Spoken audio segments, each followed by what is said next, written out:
Hello student, आज मैं इस वीडियो में आपको एक्सरसाइज 1.1 का क्वेश्चन नंबर 10 ये आपको बताएंगे। ये कक्षा 10 के विद्यार्थियों के लिए। इसमें हमने क्वेश्चन नंबर 9 तक आपको हमने पिछले वीडियो में पढ़ाया था। आज देखिएगा क्वेश्चन नंबर 10। क्वेश्चन नंबर 10 में क्या है दिया है, यूक्लिड विभाजन परिमेयिका का प्रयोग करके दिखाइए किसी धनात्मक पूर्णांक का घन 9m प्लस 1 या 9m प्लस 8 के रूप का होता है। ये आपको हम बताएंगे इस वीडियो में कि कैसे होता है इस रूप का। तो देखिए, इसको सॉल्व करने के लिए हम मान लेंगे, माना कोई धनात्मक पूर्णांक, कुछ भी मान सकते हो, ए मान लो चाहे एक्स मान लो, कुछ भी मान लो, ए और b is equal to 3। B का मान हम 3 ले लेते हैं। तो यूक्लिड विभाजन परिमेयिका से यूक्लिड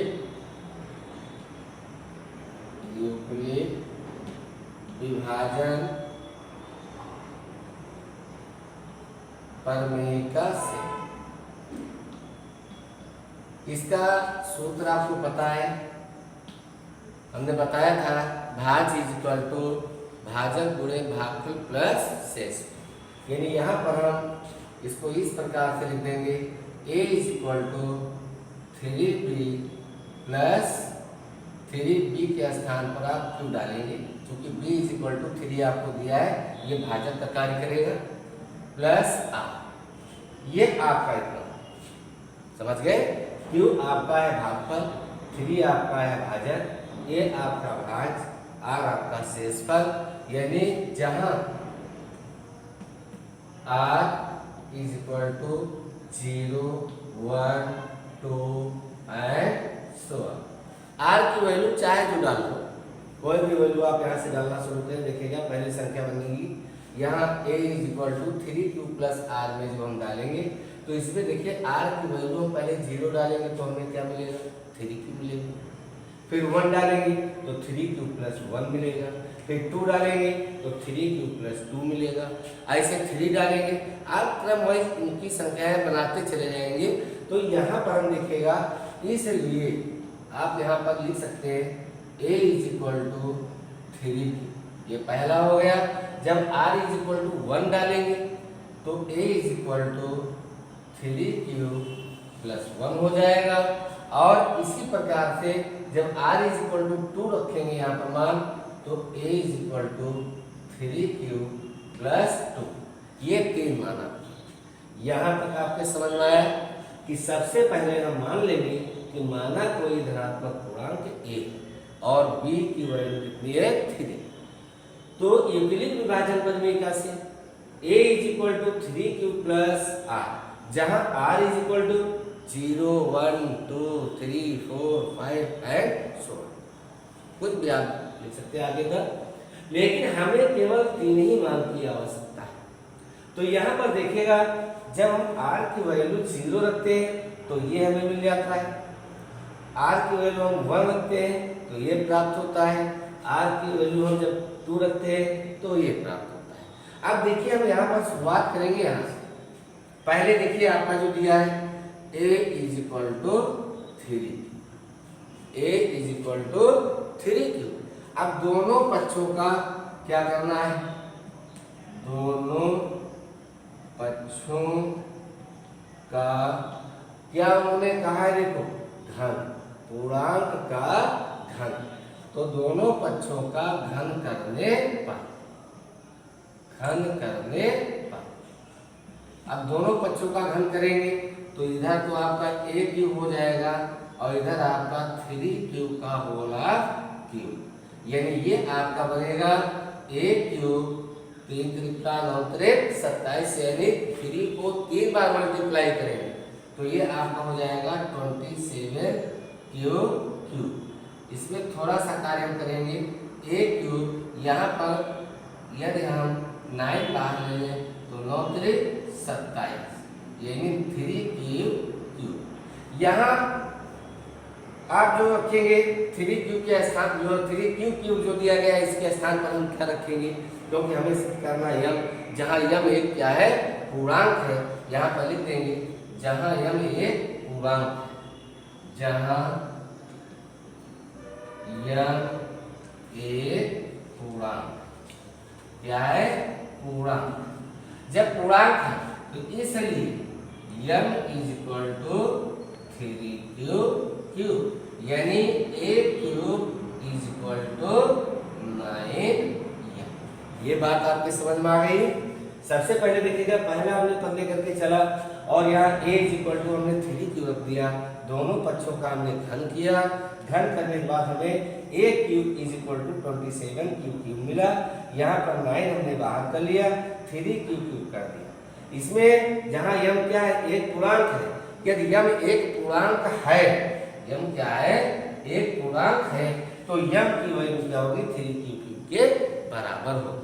ये मान हम यदि यहाँ पर पुटअप कर देते हैं तो a cube is equal to क्या आया 9। और इन्होंने ये कहा भी है कि किसी धनात्मक पूर्णांक का 9 है, तो यहाँ पर आपने धनात्मक पूर्णांक क्या माना था a का घन जो किया गया वो क्या आया देखिए 9। इसी प्रकार से हम इस पद को लेकर के चलेंगे। देखिएगा दूसरा जो आपका दिया है a is equal to 3 cube plus 1, यहाँ भी हम दोनों पक्षों का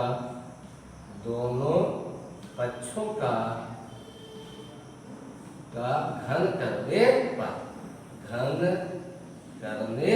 पर यहाँ पर भी दोनों पक्षों में हम घन करेंगे, तो ये आपका हो जाएगा a cube is equal to 3 cube plus 1 का होल क्यूब। अब ये देखिएगा सर्वसंख्या आपकी बन गई, 9th में आपको बताया गया है a प्लस बी का होल क्यूब, तो a cube plus b cube plus 3ab a plus b, यही तो आपको बताया गया है। तो यहाँ पर देखिए a cube is equal to 3 cube का होल क्यूब, तो 3 त्रिका 9 त्रिक 27 यानी 27 क्यूब, और 1 का क्यूब जब करेंगे तो 1 ही आएगा, 1 प्लस 3ab यानी 3 इंटू ab, दोनों की मल्टीप्लाई 3 क्यूब प्लस 1, और कोष्ठक में a प्लस बी, a आपका 3 क्यूब है और b आपका क्या है 1, इसको भी साफ कर लो।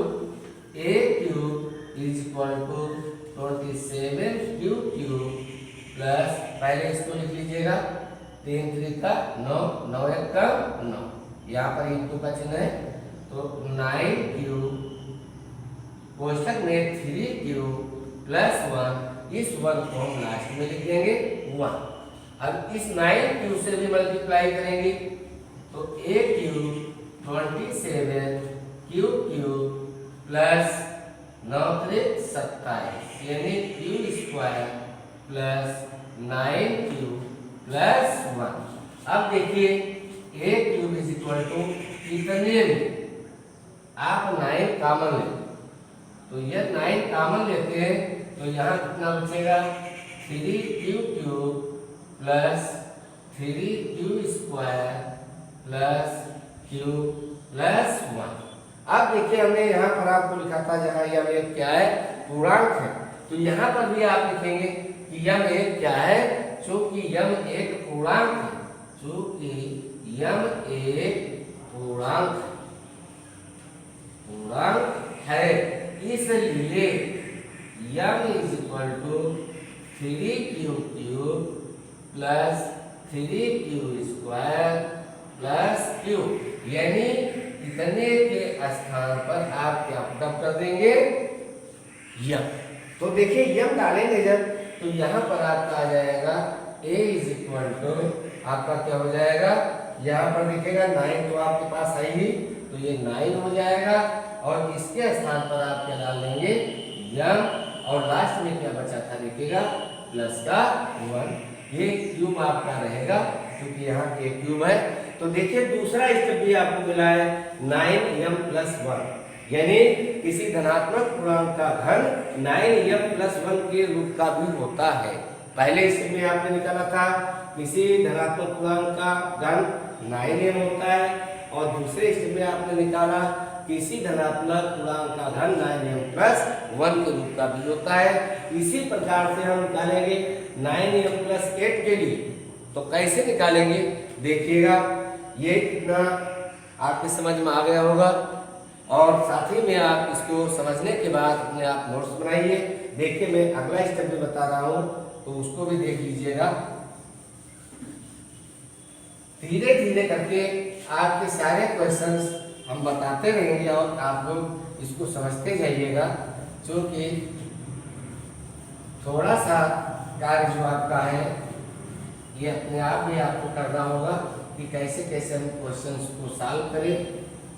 इन सारी चीजों को भी आपको ध्यान देना है। देखिए तीसरा स्टेप आपका, वो तीसरा स्टेप क्या है?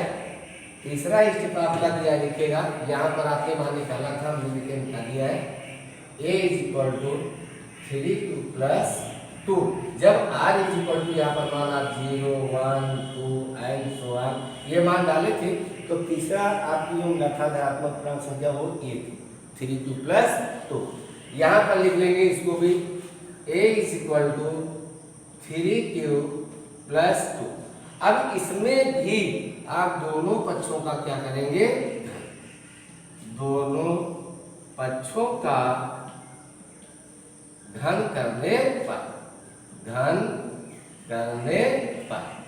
अब दोनों पक्षों का जब घन करेंगे तो आपको क्या मिलेगा? देखिए यहाँ पर तो a³ हो जाएगा और इधर आपका हो जाएगा 3q + 2 का होला क्यूब। फिर आपकी सब संख्या बन गई a + b का होला क्यूब। तो देखिए a³ = 27q³ + 2 दूनी 4 दूनी 8, यानी 2 का क्यूब करेंगे तो 8 हो जाएगा, प्लस 3ab यानी 3q प्लस 3 × 3, क्योंकि 3ab लिखेंगे 3 × 3q × 2, और कोष्टक में क्या बताया गया था? a + b यानी 3q + 2। बात समझ में आ गई? देखिए a³ + b³ + 3ab × a + b।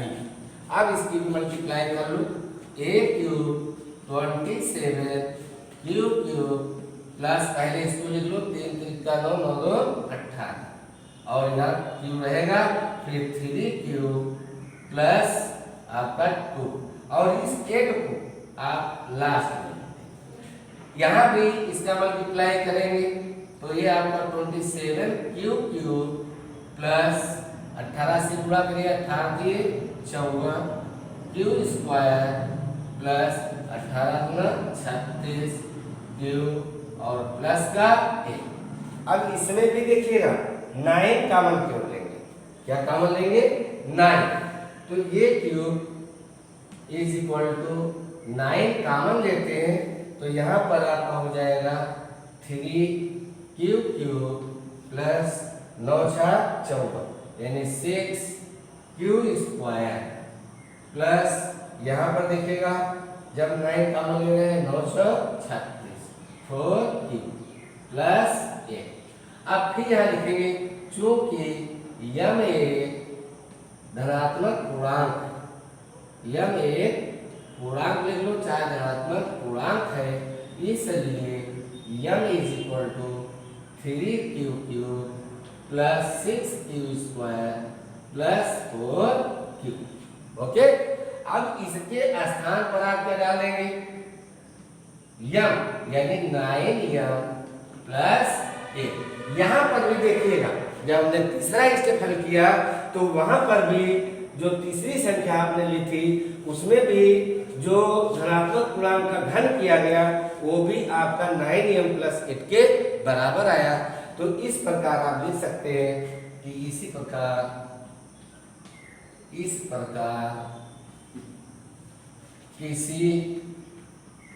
किसी धनात्मक पूर्णांक, धनात्मक जो लिखा है किसी धनात्मक पूर्णांक का घन, किसी धनात्मक पूर्णांक का घन 9m, 9m प्लस 1 तथा 9m प्लस 8 के दिया गया क्या है, रूप का होता है, के रूप का होता है। ये आप लास्ट में लिख देंगे सॉल्व करने के बाद। यही आपको दिखाना भी था। तो क्वेश्चन कोई बहुत टफ नहीं, थोड़ा सा आपको ध्यान देना है। एक बात और देख लीजिएगा कि सबसे पहले हम मान लेंगे कि माना कोई धनात्मक पूर्णांक a और b का मान 3, तो यूक्लिड विभाजन परिमेयिका से आपको फार्मूला पता है a = 3q + r, जहां r = 0, 1, 2 एंड सो ऑन। बहुत सारे मान है। ये मान जब यहाँ पुटअप करेंगे तो ये 3 संख्याएं आपको प्राप्त हो जाएंगी। इन तीनों संख्याओं को क्रम से घन करिए। जैसे यहाँ पर हमने सबसे पहले लिया था a = 3, इसका घन किया था, फिर मान निकाला तो 9m आ गया। फिर हमने यहाँ पर लिया a = 3q + 1, इसका भी दोनों पक्षों का हमने घन किया और इसको भी सॉल्व करके हम निकाले तो हमें भी मिला 9m + 1। अब देखिए तीसरे पद को भी हमने ऐसे ही लिखा a = 3q + 2। अब ये तो आपने धनात्मक पूर्णांक माना था और इसका घन क्या 9m + 1 या 9m + 8 के बराबर है या इस रूप का है। तो जब हम सॉल्व किए, देखिएगा सॉल्व करने के बाद जब हल करके आए तो जिसको हमने माना था उसका घन 9m + 8 के बराबर है। इससे मालूम होता है कि इसको जो है किसी धनात्मक पूर्णांक का घन इस रूप में लिखा जा सकता है। ओके, तो इस प्रकार के क्वेश्चंस जो आपके हैं वो चाहे घन वाले हो चाहे वर्ग वाले हो, सारे क्वेश्चंस आपको इसी प्रकार से सॉल्व करना है। यदि वर्ग वाला कह दिया होता तो हम यहाँ पर ऐसे ही लिखते और जहाँ पर हमने इसको घन किया है वहां पर हम क्या लिख देते, वर्ग कर देते और वर्ग करने के बाद आप इसको सॉल्व करके वही रूप आप पा जाते जैसे आपने घन में प्राप्त किया है। अगला क्वेश्चन भी देखिएगा जो एचसीएफ ज्ञात करने के लिए आपको हमने बताया था कि एचसीएफ क्या है, एचसीएफ कैसे ज्ञात करेंगे, इन सारी चीजों के बारे में भी आपको हम बताते हैं। देखिए क्वेश्चंस बहुत है, बुक आप लोगों के पास नहीं है इसलिए क्वेश्चन लिखना पड़ रहा है। क्वेश्चन अगला हम आपको पढ़ करके बता देंगे, जिसको आप अपना चाहे तो कॉपी पर नोट कर सकते हैं। नोट करने के बाद आपको हम क्वेश्चन को समझिएगा जो समझाएंगे, फिर उसको सॉल्व करके आप लगाइए। देखिएगा किस प्रकार से मैं बता रहा हूँ। एक क्वेश्चन पढ़ करके भी बताऊंगा कि कैसे हमें क्या करना है। देखिए आपका क्वेश्चन नंबर जो दिया है 11, तो ये तो इस प्रकार के क्वेश्चन हम आपको पढ़ा चुके हैं। जैसे दिया है 441, 567 और 693 का एचसीएफ ज्ञात करने के लिए यूक्लिड की विभाजन एल्गोरिथम का प्रयोग कीजिए। ये पहला क्वेश्चन, दूसरा क्वेश्चन इस टाइप में हमने आपको पढ़ाया था, सेम वैसे ही है। फिर अगला क्वेश्चन आपका देखिएगा 12, दर्शाइए कि किसी धनात्मक पूर्णांक का वर्ग किसी पूर्णांक q के लिए या तो 4q या 4q + 1 के रूप का होता है। जस्ट अभी हमने आपको बताया कि और वर्ग वाला भी एक क्वेश्चन हमने आपको बताया था। क्वेश्चन नंबर आपका था वो देखिएगा, क्वेश्चन नंबर आपका जो दिया था वो है आपका 9 क्वेश्चन में भी वर्क करके बताया गया था।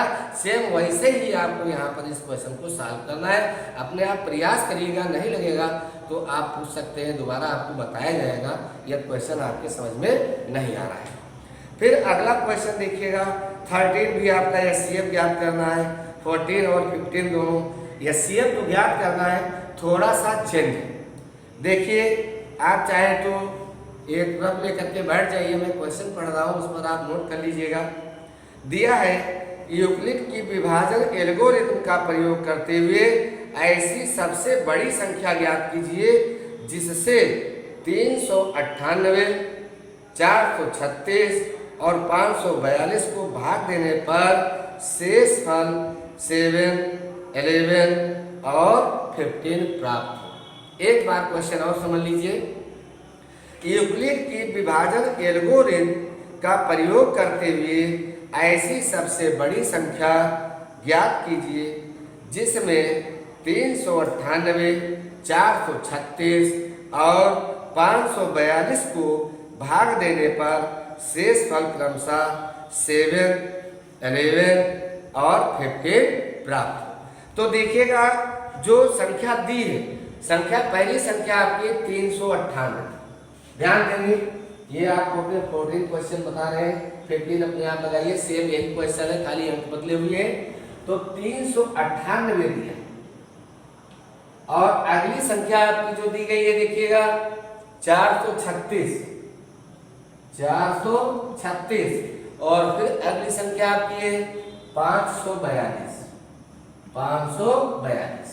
ये संख्याएं आपकी दी है और शेषफल क्या है देखिएगा, शेषफल क्रमशः जो दिए हैं, शेषफल आपके जो है वो देख लीजिएगा। शेषफल आपका दिया है 7, 11 और दिया है कितना 50। ये शेषफल।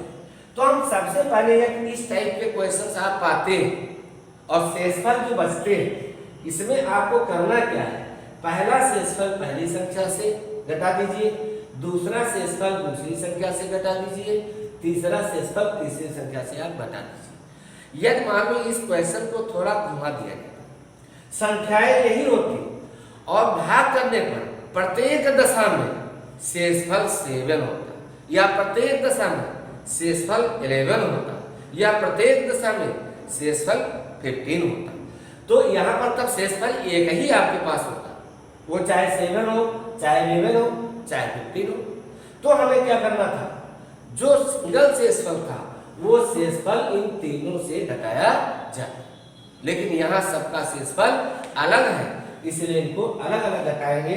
जैसे 398 माइनस 7, देखिए क्या बचेगा, 8 से 7 घटाएंगे कितना होगा 1, यानी 391। ऐसे देखिए 436 से 11 घटाएंगे तो देखिए 5, फिर 3 7 गया 2, यानी 425। अगला देखिए 542 माइनस 50, 2 से 5 नहीं निकलेगा, यहाँ से लेंगे 12 हो जाएगा, 12 में से 5 गया 7, यहाँ 3 बचा, 3 में से 1 गया कितना बचेगा 2, और यहाँ पर तो आपका 5 रहेगा ही, यानी 527। जब हम एचसीएफ निकालेंगे विभाजन एल्गोरिथम से तो हम अब इन संख्याओं को प्रयोग में नहीं लेंगे, इन संख्याओं को लेकर के चलेंगे। हम सबसे पहले इन दोनों संख्याओं से इसका एचसीएफ निकालते हैं, क्या आता है तो देखिएगा विभाजन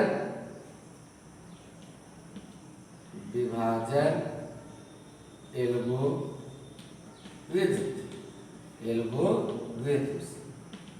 इसमें आपको हमने सूत्र बताया था कि भाज्य बराबर भाजक गुणे भागफल प्लस शेषफल।